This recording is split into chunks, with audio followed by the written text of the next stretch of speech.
Shalom saudara-saudara, hari ini kita akan mendengarkan sepatah kata yang terambil dari Matius pasal 5 ayat 21 sampai ayat yang ke-22.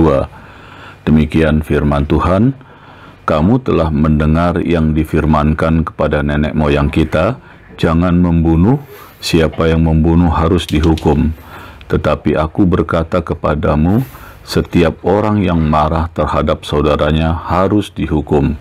Siapa yang berkata kepada saudaranya kafir harus dihadapkan ke mahkamah agama, dan siapa yang berkata jahil harus diserahkan ke dalam neraka yang menyala-nyala.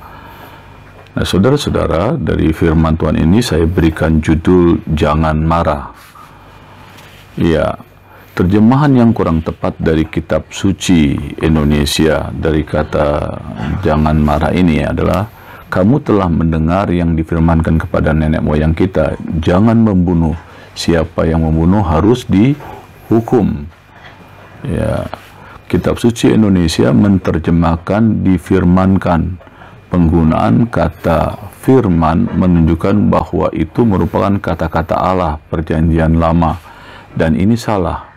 Kalau Yesus mengutip perjanjian lama, maka istilah yang biasa digunakan adalah ada tertulis atau tidakkah kamu baca, ya. Itu kalau ada tertulis ada di contohnya di dalam Matius pasal 4 ayat 4, ayat 7, ayat 10, atau tidakkah kamu baca, itu ada di dalam Matius 12 ayat 3 dan 5.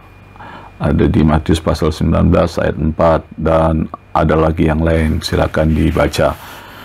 Sebetulnya terjemahannya adalah it was said, dikatakan, seperti dalam kitab suci bahasa Inggris, dan ini tidak menunjuk pada kata-kata Allah. It is written, seperti dalam kitab suci bahasa Inggris.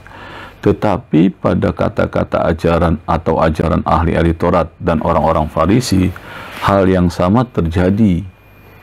Ya, pada ayat 27, 31, 33, 38, 43. Yang kedua, marah. Kalau kita perhatikan kalimat yang marah, pasti ada tindakan amarah yang telah terjadi, atau pasti ada orang yang sedang marah, sehingga orang lain yang mendengarkan tidak suka, dan keluarlah statement kata jangan marah.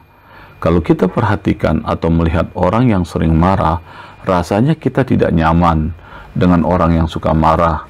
Atau saudara sendiri juga barangkali sering marah, sehingga saudara tidak disukai oleh orang lain. Nah, dengan penjelasan ayat di atas, supaya kita jangan marah atau tidak marah, saya mau menjelaskan sedikit tentang kata marah. Tidak semua kemarahan adalah dosa.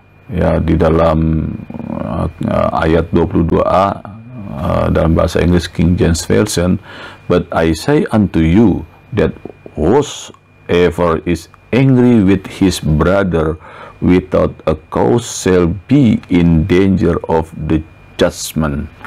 Tetapi aku berkata kepadamu bahwa siapapun yang marah kepada saudaranya tanpa alasan akan ada dalam bahaya penghakiman. Jadi kata-kata without a cause, tanpa alasan, hanya ada dalam manuskrip tertentu.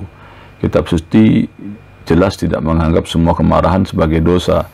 Ini terlihat dari Yesus berulang kali marah. Ya, ayatnya ada di dalam Markus 3 ayat 5 dan seterusnya, saudara. Tetapi dikatakan tidak berdosa. Ya, Yesus marah tapi tidak berdosa. Ayatnya ada di dalam Ibrani 4 ayat 15. Kedua adalah kemarahan jemaat Efesus terhadap rasul-rasul palsu. Itu dipuji oleh Tuhan dalam Wahyu 2 ayat 2. Dan sebaliknya, kesabaran jemaat Korintus terhadap rasul-rasul palsu justru dikecam. Efesus 4 ayat 26 yang berbunyi, apabila kamu menjadi marah, janganlah kamu berbuat dosa, janganlah matahari terbenam sebelum padam amarahmu. Jelas menunjukkan bahwa marah tidak selalu identik dengan dosa, dan bahwa kita marah tetapi tidak berdosa. Kemarahan yang benar biasanya adalah kemarahan yang dilandasi oleh kasih dan ditujukan terhadap dosa, ketidakadilan, penindasan, dan kesesatan. Contoh, orang tua yang marah kepada anak yang nakal. Pasti orang tua tidak penuh dengan kebencian ketika memarahi anaknya yang nakal. Atau orang Kristen yang marah karena adanya ajaran sesat atau karena adanya korupsi dalam gereja. Jelas, orang Kristen yang seperti ini marah oleh karena ada ajaran yang tidak benar, atau ada orang yang menyalahgunakan wewenang dalam bidang keuangan, ya, sehingga orang itu marah. Kita marah karena adanya terorisme, ya, satu pekerjaan yang dilakukan tanpa memikirkan orang lain yang akan menderita dari hasil terorisme itu.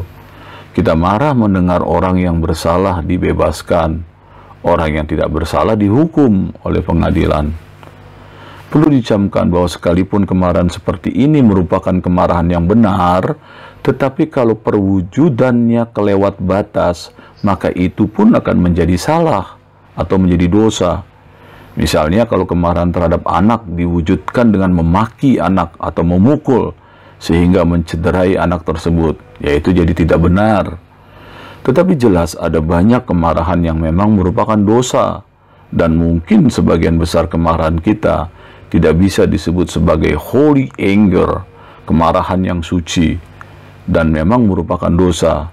Dan ini dihubungkan oleh Yesus dengan hukum ke-6, ya, ayat 21. Jadi kemarahan seperti itu merupakan pembunuhan, ya, dalam hati dan pikiran. Kata tidak marah ialah kalau ia sama sekali tidak mempunyai perasaan kasar atau jahat kepada sesamanya. Ada 3 tahap hukuman yang dapat diterima dengan tahap-tahap kemarahan. Yang pertama, marah terhadap saudaranya. Dalam bahasa Yunaninya artinya orgisestai, dan ada kata marah yaitu tumos. Tumos itu berarti kemarahan seperti nyala api yang keluar dari bahan yang mudah terbakar, ya. Jadi begitu ada api plus langsung meledak. Atau marah dalam bahasa Yunaninya orge, kemarahan sebagai sesuatu yang berurat dan berakar dan sulit dihilangkan, gitu ya. Karakter marahnya apa-apa marah, gitu ya. Inilah kemarahan yang dikutuk Tuhan Yesus, ya. Yang kedua, kemarahan berubah menjadi kata-kata fitnah dan penghinaan. Itu bahasanya jadi raka atau tolol, tak berotak dan berkepala kosong. Sama juga dengan dosa kesombongan. Kata raka ini hanya dipakai oleh orang-orang yang sombong dan berhati tinggi, yang selalu menghina serta merendahkan sesamanya. Dosa kesombongan, yang pertama kebanggaan asal-usul pribadi, ya, bibit bebet dan bobot, gitu ya. Gengsi, kedudukan dan uang, ya, itu bisa sombong karena kedudukan. Ilmu pengetahuan, karena merasa pinter, ya, merasa ngerti tentang pengetahuan. Yang kelima tentang intelektual. Ketiga, merusak nama dan reputasi. Moros, tolol secara moral, itu arti moros. Ya, Mazmur 14 ayat 1 ayatnya. Yang demikian harus diserahkan ke dalam neraka yang menyala-nyala. Dan neraka bahasa Yunania Gehenna, ya. Di Israel yang disebut Gehenna adalah sebuah tempat yang disebut lembah Hinom, ya, ada di ayat 2 Tawarik 28 ayat 3 dan seterusnya. Amin.